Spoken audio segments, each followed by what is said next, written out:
6월 호국 보훈의 달을 맞이했습니다. 우리 하나님께서 지금까지도 순간순간 어릴 때마다 하나님이 친히 힘이 되셨고 또 우리 대한민국을 자유민주주의로 잘 지켜주신 것을 감사를 드립니다. 우리나라 잘 지키기 위해서 우리 목숨을 바친 많은 순국 선녀들을 생각하면서 우리가 한 달을 의미 있게 보내기를 바라고, 우리가 현충원에 가서 참배는 못하지만 우리 그런 마음을 가지고 살아갈 수 있는 우리 좋은 달 되기를 바랍니다. 여러분 잘 아시는 대로 우리 사람들이 가지고 있는 모성애나 부성애 같은 것은 아주 특별한 하나님의 은사라고 생각합니다. 우리 사람들에게만 모성애나 부성애가 있는 것이 아니라 하나님께서 만드신 여러 짐승들 가운데도 보면은 아주 독특한 모성애와 또 부성애를 가지고 있는 짐승들이 있는 것을 우리가 잘 알고 있습니다. 제가 그저께 동물의 왕국을 보고 있는데, 동물의 왕국은 제가 시간이 맞으면 늘 보는 그 프로그램입니다만은 아주 독특한 하나님의 참 생태계의 조화를 제가 하나 봤습니다. 여름이 되어가지고 우기가 되니까 이제 비가 오기 시작을 하고 또 초원이 많이 생기고 하는데, 그 누때가 수막 엄청나게 많은 때가 이제 이동을 합니다. 한참 이동하는데 꼭 그때 새끼 낳는 어미가 있습니다. 그 새끼 낳는 어미들은 굉장히 조심스럽지 않습니까? 왜냐하면 항상 포식자들이 노리고 있는 것이 바로 그것입니다. 그래서 그때가 바로 이제 포식자들이 가장 정말 문자 그대로 포식할 수 있는 그런 기회를 맞이했는데, 그 이제 새끼에게 조금 접근하니까 이제 어미가 계속해서 이제 사자에게 막 공격 자세를 취하다가 결국 물러서더라고요. 새끼를 포기하고 이제 물러서더라고요. 그 새끼는 태어난 지 얼마가 안 돼서요. 아직도 그 몸에 이제 그 뭐 양수 같은 것이 묻어 있는 그런 상태였습니다. 그런데 그 새끼가 자기 어미인 줄 알고 사자 앞에 가더만은 계속 이제 사랑을 표현하는 겁니다. 몸을 부벼대고 막 이게 막 이러니까 사자가 혼란스러웠는지 자기 새끼처럼 이렇게 핥아주고는 게 가꿔주더라고요. 그러더니만은 결국은 사자가 잡아먹지 않고, 한 입에 잡아먹을 것도 잡아먹지 않고 사자가 이렇게 슬슬 이게 물러가더라고요. 근데 그러다 보니까 이제 새끼가 다시금 그 어미 누를 찾아서 기적적으로 다시금 어미를 만나는 이제 그런 장면이 나옵니다. 이런 보시면 사자도 무조건 잡아먹는 게 아니에요. 아마 제가 볼 때는 그 사자가 암컷 같아요. 그러니까 그 모성애가 발동해서 뭐 새끼가 자꾸 이렇게 하니까 결국 잡아먹지 못하더라고요. 얼마든지 잡아먹을 수 있는 환경이었지만은 그렇지 못하다라고 하는 것은 동물들에게도 독특한 모성애가 있다라고 하는 것을 얘기를 해주고 있습니다. 이런 성경 말씀에 나타나고 있는 하나님의 모성, 하나님의 부성을 한번 보십시오. 얼마나 독특한지 몰라요. 특별히 하나님께서 택하신 이스라엘 백성들에 대한 하나님의 모성과 부성이라고 하는 것은 너무 유별납니다. 하나님께서 무엇 때문에 이스라엘 그렇게 사랑하십니까? 제가 아무리 봐도 이스라엘 백성들 그렇게 착한 사람들이 아니에요. 하나님 말씀을 잘 순종하고 살아가는 것만은 아닙니다. 얼마나 많은 잘못을 하고 얼마나 불순종하고 얼마나 못된 사람들이 많습니까? 그럼에도 불구하고 하나님께서는 극진히 사랑하시더라고요. 무엇 때문에 하나님께서는 애굽 사람들, 아수르 사람들, 바벨론, 페르시아 무엇 때문에 싫어하십니까? 아주 간단합니다. 하나님이 택한 백성이 아니라고 하는 겁니다. 하나님이 택하 놓으신 백성들을 괴롭힌다는 얘기입니다. 그 외에 아무런 의미가 없어요. 하나님이 이스라엘 백성들에 대한 사랑이라고 하는 것은 정말 유별납니다. 하나님께서 말씀하셔요. 내가 너를 낳았다. 심지어 하나님께서 말씀합니다. 너는 내 것이라 말씀합니다. 내 백성을 구속하지 말라고 말씀합니다. 하나님께서 말씀하시기를 눈동자와 같이 너희들을 지키겠다라고 말씀을 하셔요. 물이 침몰하지 못하게 하고 불이 사르지 못하게 하겠다라고 말씀하십니다. 심지어 하나님께서 하나님의 백성들에게 아버지가 버릴지라도 나는 버리지 않겠다 그렇게 말씀하시잖아요. 이상 뭘 바라겠습니까? 이만하면 하나님께서 이스라엘 백성들, 하나님의 사람들을 얼마나 사랑하시는가 하는 것을 알 수가 있게 돼요. 그래서 하나님께서는 이스라엘의 하나님이시다. 어떤 분은 말하기를 기독교라고 하는 것은 이스라엘의 종교다라고 말하는데 그렇진 않아요. 하나님께서 이스라엘 백성들, 그 당시 이스라엘 백성들은 지금은 예수 믿는 사람들을 이스라엘 백성들처럼 하나님이 사랑하신다, 하나님의 백성이다라고 하는 그 얘기입니다. 이사야 43장 4절 말씀만 합니다. 내가 내 눈에 보배롭고 존귀하며 내가 너를 사랑하였은즉 그렇게 말하고 있습니다. 하나님의 깊은 사랑을 표현하고 있는 것이에요. 심지어 요한 1서 4장 8절 말씀 보십시오. 하나님의 사랑이시라라고 말하고 있습니다. 이 한마디 말 속에 얼마나 많은 하나님의 사랑과 얼마나 많은 하나님의 성품을 표현하고 있는지 모릅니다. 하나님의 사랑이시라, 이 한마디 말로 우리는 하나님께 만족하고 하나님께 기뻐할 수가 있게 된다는 것입니다. 성경 말씀에서 보면 사도 요한이 나오는데 요한만큼 하나님을 사랑하고 이 사랑을 깊이 이해한 사람이 없다고 생각되어져요. 이 구전에 의하면은 이 사도 요한이 나이가 많이 들어서 이제는 강단에 올라가기 힘들 때가 되었습니다. 그때 이제 제자들이 이제 부축해서 강단에 올려놓게 되면은 강단에 두 팔이 이렇게 짚고는 기대가지고 여러분 사랑합시다 한마디 하고 내려갔대요. 이 한마디만 했지만은 그렇게 많은 사람들이 요한을 통해서 은혜를 많이 받았다 그렇게 말하더라고요. 하나님은 사랑이십니다. 여러분 사랑합시다. 이거 외에 더 필요한 말이 뭐가 있겠습니까? 정말 하나님께서 사랑하시기 때문에 우리가 그 사랑 가지고 살아가는 사람들이 서로 사랑하고 하나님을 사랑하고 세상을 사랑하고 이렇게 사랑하는 것이야말로 참된 사랑이라고 하는 것입니다. 성경 말씀을 보십시오. 하나님의 사랑이 무엇입니까? 하나님의 인애하심, 하나님의 자비로우심, 하나님께서 은혜를 베풀어 주심, 오래 참으심 이런 것들로 표현하고 있어요. 특별히 성경 보시면 하나님께서 이스라엘 백성들에게 자비를 베풀겠다, 자비로우심을 많이 얘기하고 있습니다. 오래 참으신다는 얘기가 얼마나 많이 나옵니까? 오래 참으심이 하나님의 사랑이거든요. 이스라엘 백성들에 대한 하나님의 사랑은 그렇게 나타났다라고 하는 것입니다. 원래 이 자비라고 하는 것은 불교 용어입니다. 이 불교 용어인데 우리가 성경책을 번역할 때에 불교가 가지고 있던 용어를 그렇게 번역을 했습니다. 그러나 불교가 말하고 있는 자비라고 하는 것과 우리 기독교가 성경이 말하고 있는 자비라고 하는 것은 엄청나게 차이가 납니다. 다른 것이에요. 불교가 말하는 자비는 무엇이냐 하면은 이미 해탈하고 열반에 들어간 사람이 아직도 해탈하지 못하고 고생하는 중생들을 바라보면서 참 측은하다, 불쌍하다라고 느끼는 그 감정이 자비라고 하는 것입니다. 우리 성경 말씀이 가르치는 자비가 무엇이냐 하면은 하나님의 연민의 정입니다. 바꿔 말하면은 불교의 자비는 사람의 마음이에요. 기독교의 자비라고 하는 것은 하나님의 마음입니다. 얼마나 많은 차이가 납니까?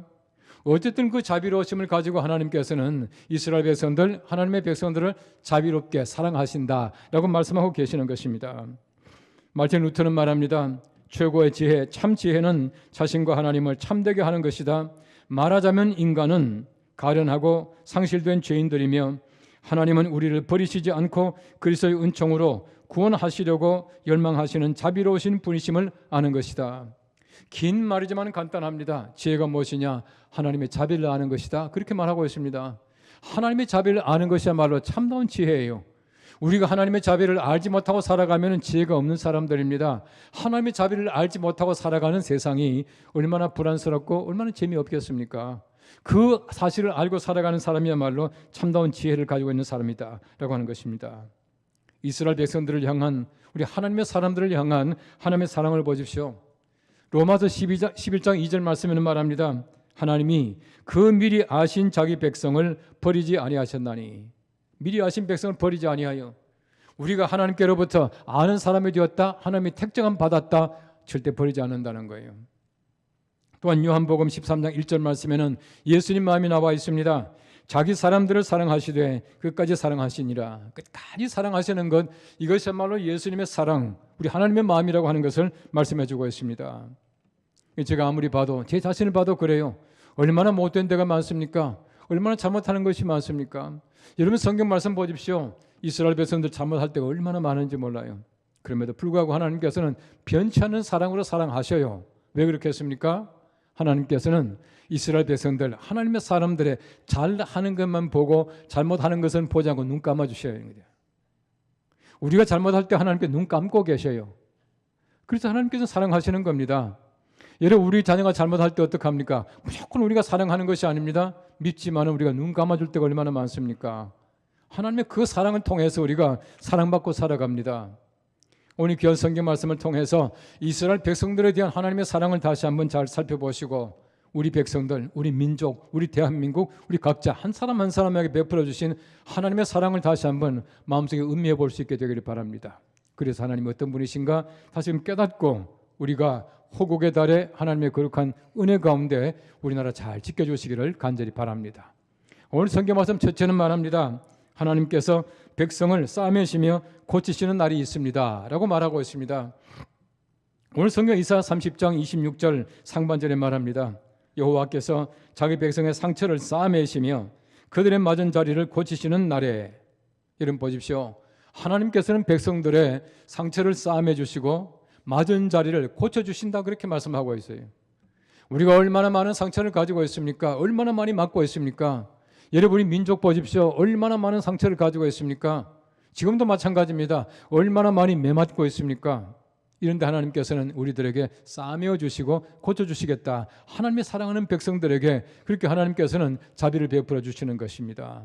우리 민족에게도 하나님의 그 사랑이 있기를 간절히 바랍니다. 여러분 성경 말씀 보시면 하나님께서는 우선 아픈 사람에게 싸매시에요. 우선 맞은 사람들에게 하나님께서 고쳐주십니다. 여러분 잘 보십시오. 왜 상처가 납니까? 왜 매를 맞죠? 하나님 때문이 아니에요. 우리의 잘못으로 말미암아 내가 상처를 당하고 내가 매 맞을 때가 얼마나 많은지 몰라요. 우리 잘못으로 말미암아 상처를 당하고 우리 잘못으로 말미암아 매를 맞지만 하나님께서는 우리 잘못이란 말하지 않고 하나님이 고쳐주시는 것이에요. 내가 잘못해서 매를 맞지만은 하나님이 고쳐주셔요. 하나님 때문에 상처받은 것이 아닌데 하나님이 고쳐주신다는 얘기입니다. 이게 하나님의 사랑이에요. 여러분 성경 말씀에 선한 사마리아 사람의 비유를 보십시오. 우리가 감히 그 사람에게 선하다라고 말하잖아요. 예수님께서 말씀하시기를 하나님 한 분 외에는 선한 사람이 없다라고 말씀하셨는데 우리가 사마리아 사람에게 선하다고 말해요. 선한 사마리아 사람 말합니다. 왜 그 사람이 선합니까? 그 사람 보십시오. 지금 강도를 만난 사람 만났습니다. 이 강도 만난 사람은 얼마나 어리석은 사람인지 몰라요. 여러분 그 당시 예루살렘에서 여리고로 혼자 투벅투벅 가는 사람은 없다는 겁니다. 왜냐하면 그 길에 굉장히 많은 떼강도가 나타났대요. 항상 사람들이 이동할 때마다 지금 소리만 때를 모아가지고 함께 가는데 혼자 가다가 강도를 만났다? 강도 만난 사람의 잘못이 큽니다. 아주 커요.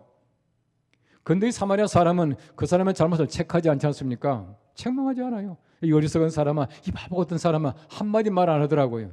이 사람의 관심이 무엇입니까? 강도 만난 사람의 상처입니다.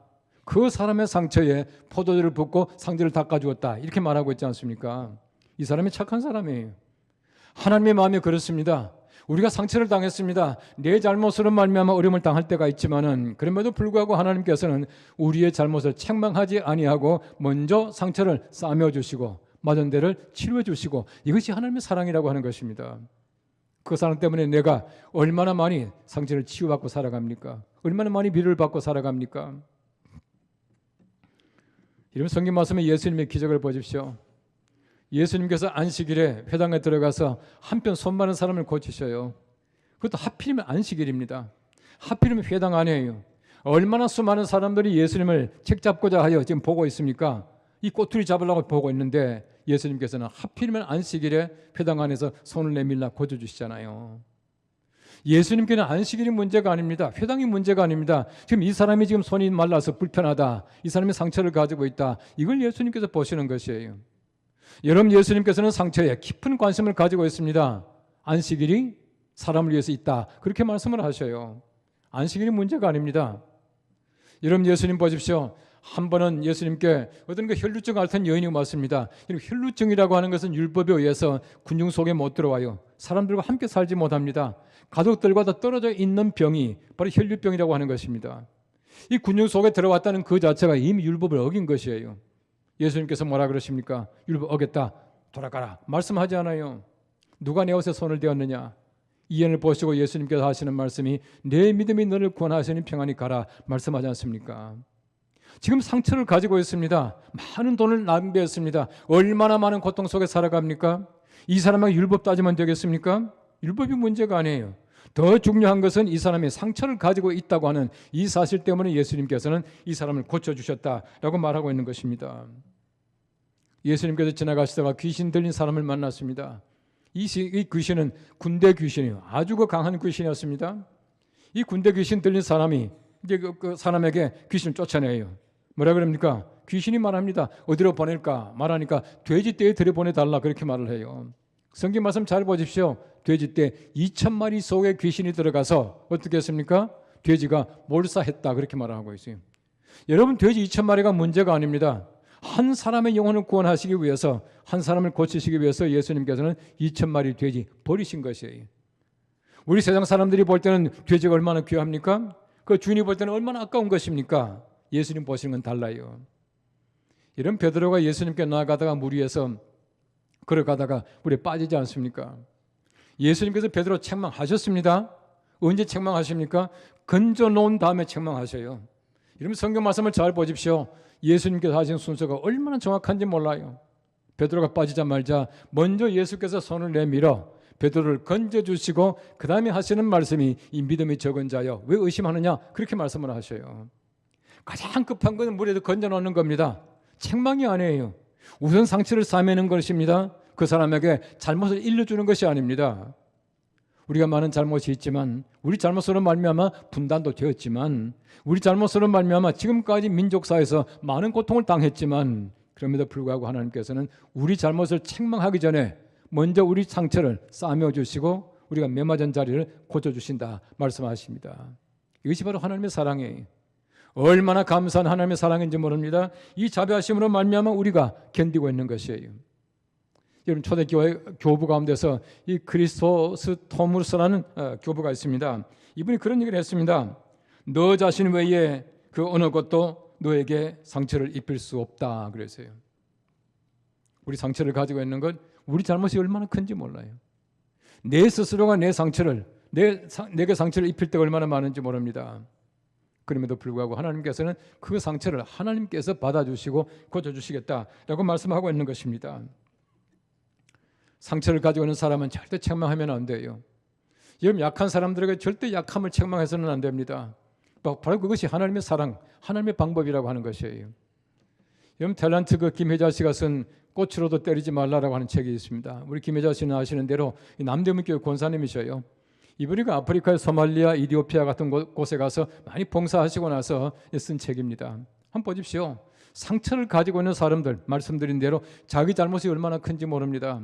그럼에도 불구하고 상처를 가지고 있는 사람은 절대 꽃으로도 때리지 말라 말씀해요. 그 상처가 얼마나 아픈지 몰라요. 여러분 적어도 우리가 상처를 가지고 있을 때에 하나님께서 고쳐주시는데 우리가 그 상처를 들추거나 그 상처가 있는 곳에 또 때리는 것은 큰 잘못이라고 하는 것을 얘기해 주고 있는 것입니다. 하나님께서 우리들에게 늘 사랑으로 함께 하시는 것이에요. 우리 서양 사람들 영어권에서 그 격언해 보시면은 매를 아끼면 자식을 망친다는 말이 있습니다. 아무 때나 때리는 얘기가 아닙니다. 훈계하는 얘기입니다. 사랑의 매를 얘기하고 있는 것이에요. 하나님 분명히 사랑의 매를 드십니다. 하나님께서는 동시에 고쳐주셔요. 때리기만 하는 것이 아닙니다. 여러분 절대 우리 자녀들에게 사람들에게 몽둥이 들면 안 돼요. 더더구나 우리가 화풀이하면 안 된다는 얘기입니다. 사랑의 매를 들어야 그야말로 사랑이 전달될 수가 있다는 것을 얘기해 주고 있는 것입니다. 우리 옛말에 보십시오. 엄친자당 그랬지 않습니까? 아버지는 엄하고 어머니는 항상 자애해요. 아버지가 엄하고 어머니가 자애해야지 두 분 다 엄하다거나 두 분 다가 자애하면 안 된다는 거예요. 아버지가 야단칠 때 어머니가 막 나부터 죽여라 하고 매달리면 안 된다는 거예요. 야단친 다음에 그 다음엔 달래줘야 돼요. 성경 말씀이 가르치는 걸 보십시오. 하나님께서는 얼마나 매를 잘 드시는지 몰라요. 하나님께서 사랑하시는 자에게 매를 치시고 받으시는 아들마다 징계하셔요. 이게 하나님의 사랑입니다. 그 다음에 하나님께서 얼른 껴안아 주셔요. 그래서 하나님의 손은 한쪽은 어머니 손이고 한쪽은 아버지 손이에요. 하나님께서는 부성과 모성을 같이 가지고 계시다 그렇게 말하고 있습니다. 우리 옛말에 보시면 병 주고 약 준다 그러지 않습니까? 병 주고 약 준다는 말은 되게 부정적인 의미에서 씁니다. 그런데 제가 볼 때는 하나님께서 병 주고 약 주셔요. 왜 병 주십니까? 깨닫게 하려고요. 왜 약을 주시죠? 고쳐주시려고요. 이게 하나님의 사랑이라고 하는 것을 얘기해 주고 있습니다. 시편 147편 3절 말씀 말합니다. 상심한 자를 고치시며 그들의 상처를 싸매시는도다. 엄마 손은 약손, 하나님의 손은 고치는 손이에요. 약손. 하나님의 손으로 말미암아 고치시겠다 말씀합니다. 우리 잘 아는 욥기 5장 18절 말씀 보십시오. 하나님은 아프게 하시다가 싸매시며 상하게 하시다가 그의 손으로 고치신다 말합니다. 호세아 6장 6절 말씀에는 말합니다. 여호와께서 우리를 찢으셨으나 도로 낫게 하실 것이요 우리 치셨으나 싸매 주실 것임이라 라고 말하고 있습니다. 좀 역설적으로 말하면은 하나님께서는 낫게 하시려고 찢으셔요. 싸매시려고 치십니다. 하나님은 고쳐주시려고 상처를 내시는 분이세요. 헨리 나우엔이라고 하는 영성가가 상처받은 치유자라고 하는 말을 했습니다. 그 책도 그런 제목이 있습니다만은 이 상처받은 치유자가 뭐냐 하면은 wounded healer 그렇게 말하는데 현대의 사역자들은 상처받은 치유자가 되어야 된다 이렇게 말을 하고 있어요. 무슨 말이냐면 우리 마음속에 상처가 있어야 치유가 가능하다는 겁니다. 아파봐야 아픈 사람을 이해할 수가 있다는 얘기예요. 하나님께서 얼마나 많이 상처를 받으셨습니까? 하나님만큼 상처를 많이 가지고 계신 분이 안 계셔요. 잘 보십시오. 그 아들을 친히 죽이셨어요. 얼마나 큰 상처입니까? 지금도 수많은 사람들이 하나님이 없다고 말할 때 우리 하나님 얼마나 많은 상처를 가지고 계시겠습니까? 우리 하나님께서는 상처를 가지고 계시기 때문에 상처 가진 자의 치유자가 될 수 있다고 하는 것을 얘기해 주고 있는 것입니다. 하나님께서는 그래서 하나님의 백성들을 절대 그냥 보지 않아요. 아픈 곳을 보시고 싸매어 주시고 고쳐주시고 또 감싸주시는 것이 하나님의 사랑이다라고 하는 것입니다. 이 하나님의 감싸주시고 이 하나님의 치유해 주시는 이 사랑이 우리 모두에게, 우리 민족에게 있기를 간절히 바랍니다. 오늘 성경 두 번째는 말합니다. 그날의 빛은 이전보다 7배나 더 밝은 빛입니다 라고 말합니다. 오늘 이사야 30장 26절 하반절에는 말합니다. 달빛은 햇빛과 같겠고 햇빛은 7배가 되어 7날의 빛과 같으리라, 그렇게 말합니다. 얼마나 어둡습니까? 달빛이 컴컴합니다. 하나님께서는 어두운 달빛을 밝은 찬란한 햇빛으로 바꿔주시고 그 햇빛은 7배의 햇빛을 빛을 주시겠다, 그렇게 말합니다.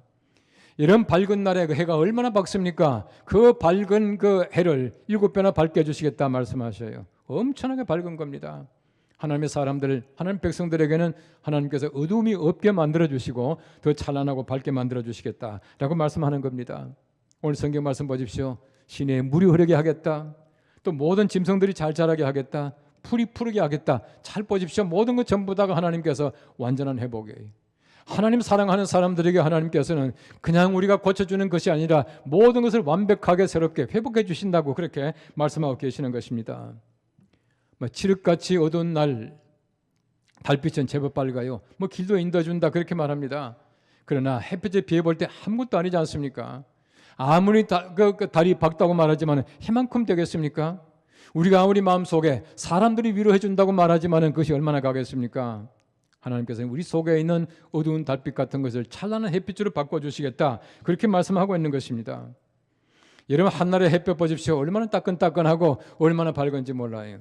얼마나 생명이 있습니까? 얼마나 곡식이 잘 익습니까? 얼마나 열매가 정말 아름답게 익어갑니까?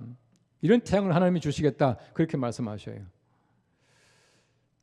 남부 캘리포니아에 가면은 그 햇살이 정말 따끈따끈하거든요. 얼마나 그 따끈따끈한 맛이 좋은지 몰라요. 또 건조하기 때문에 따끈따끈해도 우리같이 땀나고 이런 것도 별로 없어요. 참 곡식이나 열매가 잘 익습니다. 그래서 미국 사람들은 그 따끈따끈한 그 햇살을 캘리포니아 선, 그렇게 말합니다. 캘리포니아 햇살이라 그렇게 말을 해요. 정말 그 해가 얼마나 참 이게 따끈따끈하고 좋은지 몰라요. 여러분, 해는 얼마나 좋습니까? 해가 생명이에요. 해가 생명입니다. 해가 빛을 잃었다라고 하는 것은 모든 생명이 살지 못한다는 얘기입니다. 다 죽었다는 얘기예요. 하나님께서 생명을 우리에게 부여해 주셔서 정말 어두운 달빛을 햇볕까지 주시겠다, 생명을 살게 해주시겠다는 뜻입니다. 우리가 보십시오. 나라 이렇습니다. 생명 잃은 것이나 마찬가지예요. 우리가 모든 것 전부 다 절망 상태에 있습니다. 생명 잃는 것이나 마찬가지입니다. 하나님께서는 그러한 곳에서 다시금 절망 가운데 희망을 주시고 살게 해주시겠다, 그렇게 말씀하고 계시는 것입니다. 말라기 4장 2절 말씀에는 말합니다.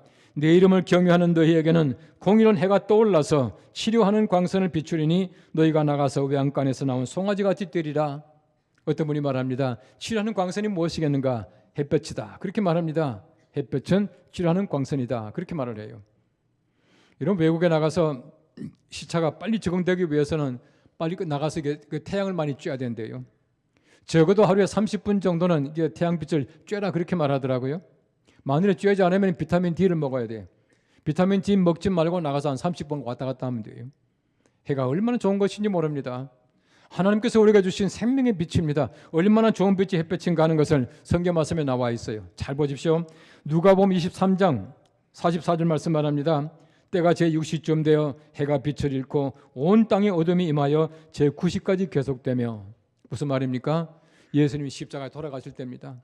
우리 예수님 십자가에서 돌아가실 때에 해가 빛을 잃었다, 그렇게 말하고 있습니다. 웬일입니까? 예수님이 생명이신데 생명이신 예수님께서 돌아가시니까 해가, 생명인 해가 빛을 잃었다, 그렇게 말하고 있어요. 우리 예수님께서 생명이신 것을 간접적으로 말하고 있는 것입니다. 달빛이라고 하는 것은 참 이게 사색적이고 낭만적이에요. 반면에 이 달빛이라고 하는 것은 굉장히 음울합니다. 침울합니다. 슬픈 사람들은 굉장히 마음이 답답해져요. 심지어 달빛을 보고 자살을 많이 한다 그렇게 말을 해요. 양면성을 다 가지고 있습니다. 하나님께서는 밝은 빛으로 비추어 주시겠다, 바꿔 주시겠다라고 말씀하고 계셔요. 저도 이제 뭐 혼자서 길을 간다거나 청해전 산책할 때는 늘 이렇게 뭐 이렇게 음악을 듣고 다닙니다만은 우울할 때 기분 좋아지는 음악이 있대요. 우울할 때 기분 좋아지는 음악이 드뷔시의 달빛 소나타라 그렇게 말하더라고요. 여러분 그러고 나서 제가 어디에서 보니까 우울할 때 기분 좋아지는 음악이 드뷔시의 달빛 소나타라 해서 제가 한번 들어봤습니다. 일부러 제가 늘 듣던 음악이 되면 한번 들어봤어요. 우울할 때 기분 좋아지지 않아요. 우울할 때 어떤 것도 기분 좋게 할 수 있는 것이 없습니다. 여러분 잘 보십시오. 우리 사람의 마음이 기분이 좋아야 모든 음악이 기분이 좋죠. 정말 신나는 음악 있지 않습니까? 정말 사람이 춤출 만큼 신나는 음악도 정말 사람이 말이죠. 죽어가는 사람들 정말 기분 나쁜 사람 들어보세요. 신경질 나고요. 오히려 더 기분 좋지 않아요. 다시 말하면 우리 하나님께서 우리 마음을 바꿔주셔야 비로소 우리들에게 은혜가 있고 우리 기쁜 마음을 가질 수가 있다고 하는 것입니다. 어떤 책을 보니까 참 재미있는 얘기가 나와요. 이렇게 말합니다. 하나님은 촛불에 감사하는 자에게 달빛을 주시고 달빛에 감사하는 자에게 햇빛을 주시고 햇빛에 감사하는 자에게 천국의 빛을 주신다라고 말하고 있습니다. 늘 감사하는 사람에게 하나님께서 마지막에 천국의 빛을 주신답니다. 여러분 성경 말씀 계시록 22장 5절 말씀 보십시오. 다시 밤이 없겠고 등불과 햇빛이 쓸데없으니 이는 주 하나님이 그들에게 비추심이라 그들이 세세토록 왕노릇하리로다 라고 말하고 있습니다. 하나님의 거룩하신 나라 가면 밝음 밖에 없습니다. 어두움이 없어요. 밤이 없답니다. 밤이 없으면 잠은 언제 자냐? 걱정하지 마십시오. 잠 안 자도 괜찮아요. 그리고 또 한번 보십시오. 가서 얼마나 즐거운 게 많습니까? 하나님과 잔치하죠. 과일 먹을 게 많이 있죠. 그 즐거운 곳 가서 잠잘 시간이 있겠어요?